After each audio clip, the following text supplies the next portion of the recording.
پاکستان اور دنیا کے دیگر تمام ممالک میں تمام دیکھنے اور سننے والوں کو السلام علیکم اور خوش آمدید۔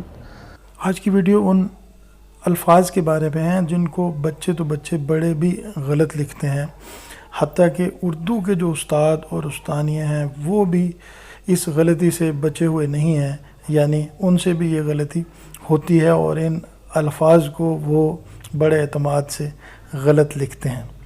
اگر آپ ان الفاظ کے بارے میں جاننے کے خواہش مند ہیں تو اس ویڈیو کو پورا دیکھیے۔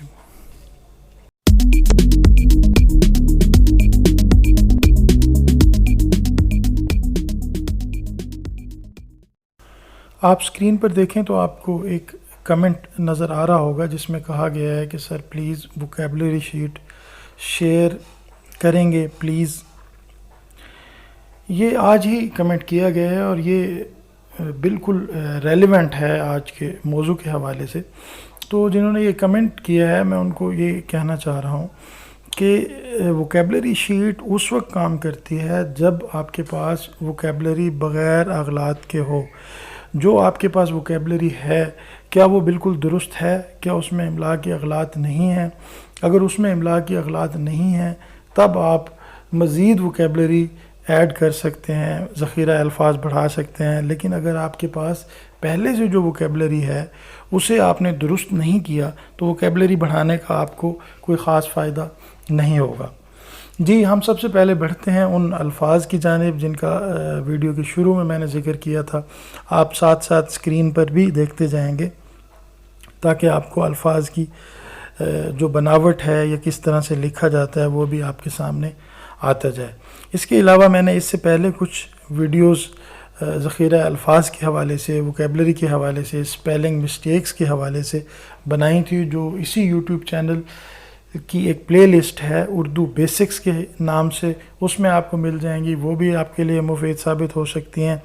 اور آپ رائٹ کارنر پہ اگر دیکھیں گے تو آپ کو ایک آئی کارڈ نظر آئے گا، اس پر کلک کرنے سے آپ اس ویڈیو تک پہنچ سکتے ہیں۔ جی، اسکرین پر آپ کو نظر آ رہا ہوگا، یہ آپ لفظ دیکھیں جب کہ۔ اس لفظ کو جو ہے جب ہم ملا کے لکھیں گے تو یہ غلط ہوگا۔ آپ کو جو اسکرین پہ دکھایا گیا ہے درست انداز سے اس طرح لکھا جاتا ہے۔ اسی طرح سے ایک اور الفاظ ہے کیونکہ، اس کو بھی اگر ملا کر لکھیں گے تو غلط ہوگا اور اس کو اسی طرح الگ الگ لکھنا درست ہوتا ہے۔ اسی طرح سے اگلا لفظ چنانچہ ہے، یہ بھی اسی طرح لکھا جائے گا جیسا آپ کو دکھایا جا رہا ہے۔ اسی طرح اگلا لفظ کیونکہ ہے، کیونکہ کو بھی الگ الگ لکھیں گے تو یہ درست ہوگا، ملا کر لکھیں گے تو یہ غلط ہوگا۔ اسی طرح سے لفظ حالانکہ ہے، ایک اور لفظ کے لیے ہے، اس میں کے کو الگ لکھنا ہے، لیے کو الگ لکھنا ہے۔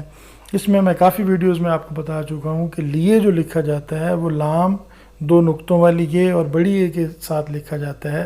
اس میں لام حمزہ بڑی اے سے جو لوگ لکھتے ہیں وہ غلط ہے۔ اگلا لفظ اس لیے ہے، اس لیے کو اس طرح لکھنا ہے جیسے آپ کو سکرین پر نظر آ رہا ہے۔ اسی طرح سے لفظ اس کو بھی الگ الگ لکھنا ہے، اگر اس اور کو ملا کر آپ لکھیں گے تو یہ غلط ہوگا، جیسا آپ کو سکرین پر نظر آ رہا ہے یہ درست ہے۔ اگلا لفظ آپ کو ہے، آپ کی ہے، ان کو، ان کی ہے، یہ سارے الفاظ اسی انداز سے لکھے جائیں گے جس طرح آپ کو سکرین پر دکھائی دے رہے ہیں۔ اس طرح ایک اور عام غلطی یہ ہے کہ لفظ جو طاقتور ہے اس کو ملا کر لکھ دیا جاتا ہے جبکہ طاقتور لفظ الگ الگ لکھا جاتا ہے۔ دانشور لفظ الگ الگ لکھا جاتا ہے، یعنی دانش الگ ہوتا ہے اور ور الگ ہوتا ہے۔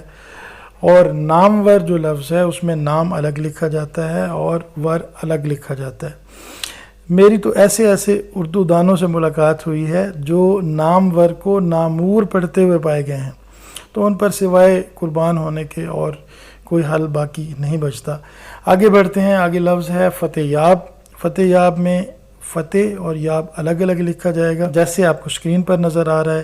اسی طرح سے لفظ صحت یاب ہے، صحت یاب بھی ملا کر نہیں لکھا جاتا، یعنی صحت اور یاب الگ الگ لکھا جاتا ہے۔ آپ اس دوران سکرین پر نظر رکھیں تاکہ آپ کو لفظوں کے درست انداز، املاء اور ساخت کا پتہ چلتا رہے۔ اسی طرح سے ایک لفظ ہے گمنام۔ گمنام میں گم اور نام الگ الگ لکھا جاتا ہے، اگر اس کو ایک ساتھ لکھا جائے گا تو یہ غلط ہوگا۔ اسی طرح سے لفظ گم شدہ ہے، گم شدہ لفظ میں گم اور شدہ الگ الگ لکھا جاتا ہے، اگر ایک ساتھ لکھیں گے تو غلط سمجھا جائے گا۔ لفظ خوشگوار ہے، خوشگوار جیسا کہ آپ کو اسکرین پر نظر آ رہا ہوگا کہ خوش اور گوار الگ الگ لکھا گیا ہے، اگر اس خوشگوار کو یعنی خوش اور گوار کو ملا کر لکھ دیں گے تو یہ لفظ آپ کا غلط ہو جائے گا۔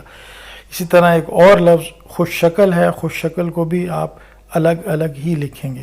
میں آپ کو یہ بتانا ضروری سمجھتا ہوں کہ یہ وہ تمام الفاظ ہیں جن کو ہم ملا کر لکھنے کی غلطی کرتے ہیں، بچے بھی، بڑے بھی اور اردو کے اساتذہ بھی۔ ان لفظوں کو اگر ہم ملا کر لکھیں گے تو یہ لفظ غلط ہوں گے، ان کو الگ الگ لکھنا ہی درست سمجھا جاتا ہے۔ جی اگلا لفظ ہے المناک، یہ آپ کے سامنے اسکرین پر ہوگا۔ المناک اس طرح سے لکھا جاتا ہے، وحشت ناک بھی اسی طرح سے لکھا جاتا ہے جیسا کہ آپ کو نظر آ رہا ہے، خوفناک بالکل اسی طرح لکھا جائے گا جیسا آپ کو اسکرین پہ دکھائی دے رہا ہے۔ اگلا لفظ دہشت ناک ہے، اسی طرح کربناک، اور جو اگلے الفاظ ہیں ان پہ آپ غور کریں تو آپ کو نظر آئے گا صحت مند، عقل مند، دانش مند، اس میں بھی ان کو الگ الگ لکھا جاتا ہے، ملا کر لکھنا غلط سمجھا جاتا ہے۔ اس سے آگے بڑھیں تو شاندار میں شان الگ لکھا جائے گا، دار الگ لکھا جائے گا، اور اسی طرح سے جاندار جو لفظ ہے اس میں بھی جان الگ اور دار الگ لکھا جائے گا۔ اگر ان کو آپ ملا کر لکھیں گے تو یہ غلط تصور کیا جائے گا۔ دیکھیں میرے جو تھوڑا بہت علم ہے میں آپ لوگوں کی گوش گزار کرتا رہتا ہوں، اس پہ عمل کرنا یا نہ کرنا آپ لوگوں کی اپنی مرضی پر مشروط ہے۔ آج کی ویڈیو میں بس اتنا ہی، آپ سے بات ہوگی کسی اور ویڈیو میں، تب تک کے لیے اللہ حافظ۔